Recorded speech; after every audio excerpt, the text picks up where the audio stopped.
It appears as though the Buy Nothing Rebellion has finally begun. I've been waiting my entire life for this because I've been living the Buy Nothing Rebellion life for my entire life. As a matter of fact, that has put me in the position I am today by simply buying less stuff. People are fed up with buying crap because that's what it's come down to. All the stuff that we're buying today is junk. As a matter of fact, I was just browsing online earlier because I'm trying to buy one of those detachable shower heads for my Airbnb. I got a lake house that I rent out and stuff on the side. And one of my guests wrote a comment and said it would be nice to have a detachable shower head. So I'm looking for a high quality one. I don't want to put one in there that's going to break the first time somebody uses it.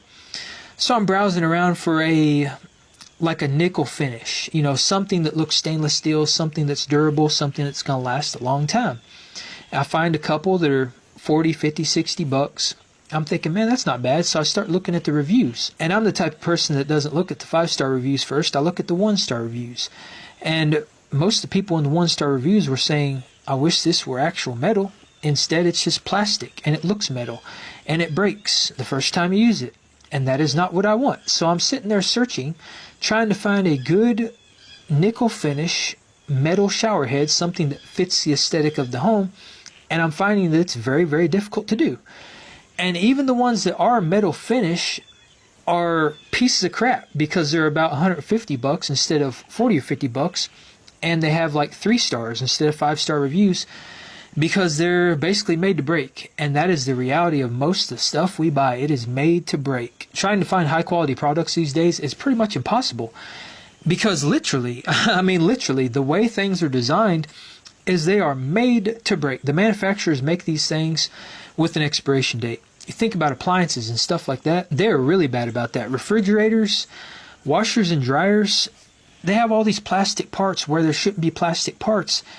And like I mentioned, they are literally designed to work for X amount of years or X amount of months in some cases, and then they break. And you either have to call in a Maytag repairman or you have to buy a new appliance. It's the way the world is these days. And it's that way because these corporations have gotten extremely greedy. And as a matter of fact, in the early 1900s, the Rockefellers made the decision that Americans were pretty darn good at building stuff. And they were good at building stuff that didn't break. So they said that wasn't good for business. Let's make things with an expiration date. Let's make things that break. That way we can have an endless supply of consumers. And here we are, many, many decades later.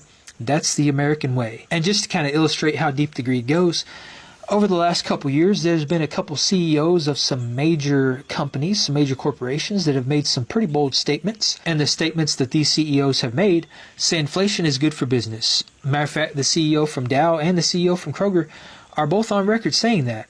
And that is actually 100% true. If you think about egg prices and how they were through the roof just a couple short months ago, the major egg manufacturers actually recorded record profits during that time.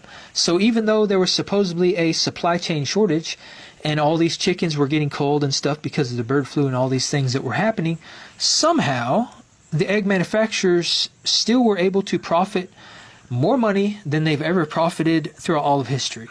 Make it make sense, right? And a lot of this comes down to greedflation because what happens is these mega corporations, they see that the consumers are now willing to pay these inflated prices. And these greedy people, they think in the background, you know what? We could probably capitalize on this and we could raise our prices even more because if they're willing to pay that, they're probably willing to pay this. So what do? They raise the price up. And in some cases, they make the products much cheaper. So that way you're getting less product and a less quality product at a more expensive price. And another thing that happens is shrinkflation. That's a big thing that happened during the pandemic and a couple other times throughout history, and it's still happening because the price of everything is rising, and they're like, well, we can't allow this to cut into our profit margins, so let me just put less in the box. So the box is the same size, but the package inside is smaller. And you're going to notice this if you buy processed and hyper-processed food from the grocery store. A lot of times the package you pull out has less things in it. It's less volume, less weight, but the price is the same or in some cases even higher. That's how these mega corporations get away with this. They're very, very sneaky about it. They've got it all figured out. They're exploiting our addiction to consumerism by putting less in the box, making cheaper goods, and raising the prices. But people are finally starting to wise up.